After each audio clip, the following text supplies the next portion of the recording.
Welcome to the first video of Discrete Mathematics. In this video, we'll be covering propositions and logical operators. A proposition is a declarative sentence which can either be true or false. Every proposition has a truth value. Without a truth value, it's not a proposition. The first bullet point here says, I went to the mall yesterday. This is a proposition because it's making a claim that can either be true or false. The second bullet point asks, what time is it? This is not a proposition because it's not making a claim that can have a truth value. The answer to what time is it can have a truth value, but the question itself cannot. The third bullet point says, x plus 7 equals 10, where x equals 1. This is a proposition because it's making a claim and the truth value is false.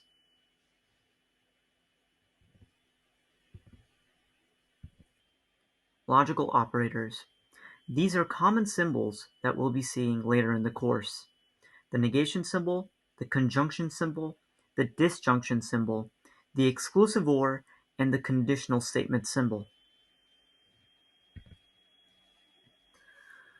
The letters P and Q represent propositions.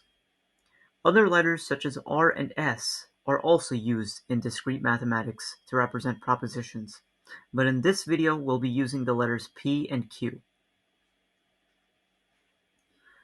The negation of P represents the opposite of the truth value of P. So if P has a truth value of true, then the negation of P has a truth value of false. If P has a truth value of false, then the negation of P has a truth value of true. P conjunction Q can be read as P and Q. P disjunction Q can be read as P or Q. P exclusive or Q can be read as either P or Q is true but not both.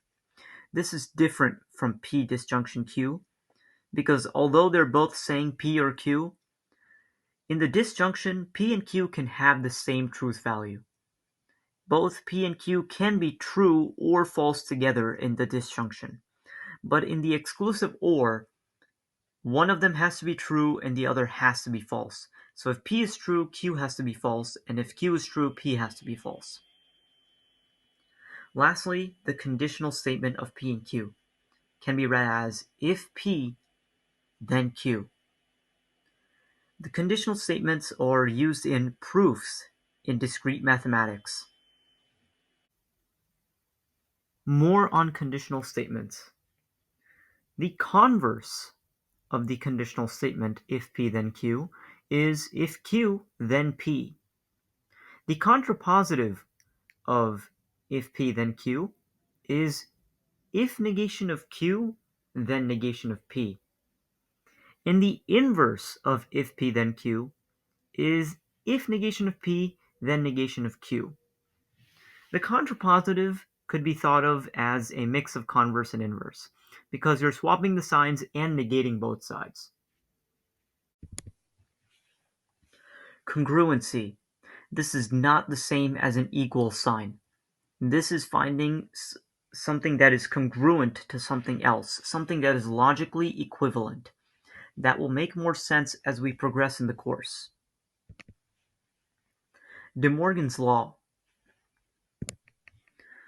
This is a mistake I've seen many people make, in which they distribute the negation symbol as if it's a negative sign in an algebra problem. You're not supposed to do that. De Morgan's law says the negation of P or Q is not congruent to the negation of P or the negation of Q. The negation of P or Q is congruent to the negation of P and the negation of Q. Similarly, the negation of P and Q is not congruent to the negation of P and the negation of Q. the negation of P and Q is congruent to the negation of P or the negation of Q. Let's put it together. The mistake I've seen most people make is that they're not able to put these letters and symbols into a sentence. When you read something like this, the first thing that should come to your mind is a full sentence as to what it represents. So here, P represents I ate an apple, and Q represents I went to the mall. It is very important to be able to put these into a sentence, to be able to read this as a sentence when you look at these. Otherwise, you will not understand them. I've seen people struggle with this because they cannot form this into a sentence. The first one reads, if P then Q. Let's replace the P and Q and let's plug them in and see what we get. If I ate an apple, then I went to the mall. That's what it reads. The second one has a negation symbol. So we have to negate the proposition P. So we have to find the opposite of the truth value. So that means I did not eat an apple.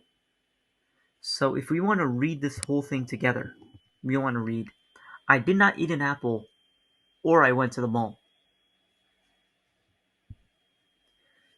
The third one reads, I ate an apple and I went to the mall. Now, the fourth one seems tricky and long and maybe even a little complicated. But all we have to do is break it down. Parentheses by parentheses.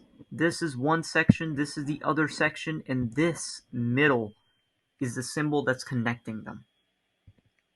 So we will focus on this at the end. This, in and of itself, has a truth value of its own. Let's say, for example, R equals P and Q. And let's say that S equals the negation of P and Q. So that means we can read this as R or S.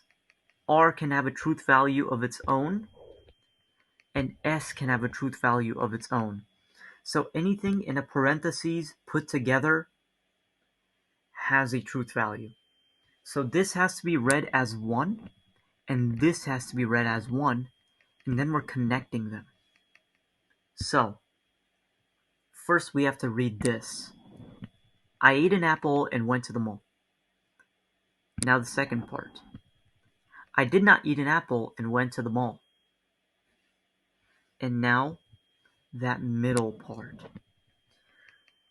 We'll connect both parts that we already know with the middle part, which is or. So, I ate an apple and went to the mall, or I did not eat an apple and went to the mall. It's as simple as that. Finally, we have the exclusive or, which would read, I either ate an apple or I went to the mall, but I didn't do both and I didn't not do both. I definitely did one and I didn't do the other.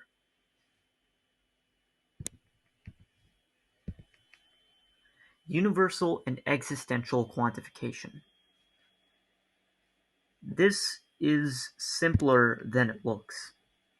When you see this, you have to think of the word all. When you see this, you have to think of the word exists. And that's all there is to it. So when I put it into a sentence, it'll make a lot of sense. In this, X is an element of A. It's saying, no, X is an element of P of X. Oh, my bad. X is an element of P of X. So whatever P of X is saying, X is an element of it. So we have to read this first one here. Let's break it down. There exists at least one student in the class getting an A. There exists at least one student in the class getting an A. And that is our sentence. It's as simple as that. Now the second one, I've seen people get thrown off by this. They don't understand why there's a negation symbol in the middle, what it's doing there. And the thing I've noticed is that most people assume that the negation symbol is supposed to be in the front of anything, like a whole set of things, so they'd expect the negation symbol to be here if there was one. It can be anywhere. All it's doing is negating something. It's giving something the opposite truth value. So what is this negating? That's what you have to think when you see a negation symbol. What is it negating? It's negating p of x, because that's what it's in front of. So we can read it as, there exists at least one student in the class who is not getting an A. So we want to break that down and understand it thoroughly. There exists at least one student in the class who is not getting an A. That's what it reads. Now we have the negation symbol in the front. Again, the first thing we have to check for is, what is it negating? It's negating the fact that there exists at least one. So, there does not exist at least one student in the class who is getting an A.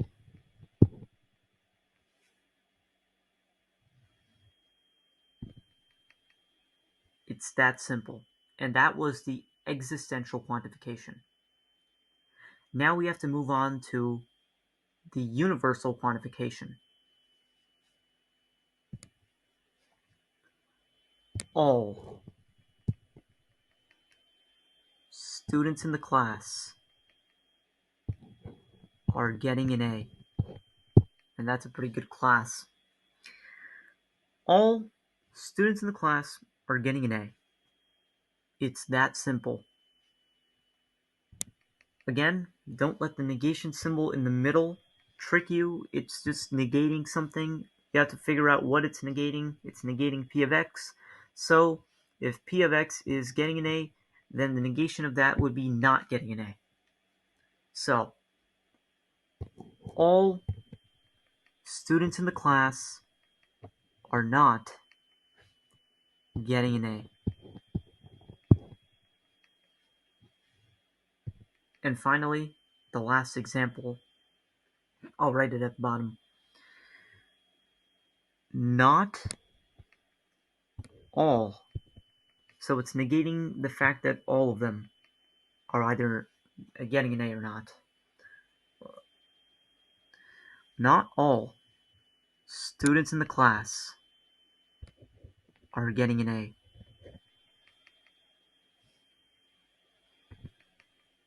And that pretty much sums it up. Thanks for watching this video.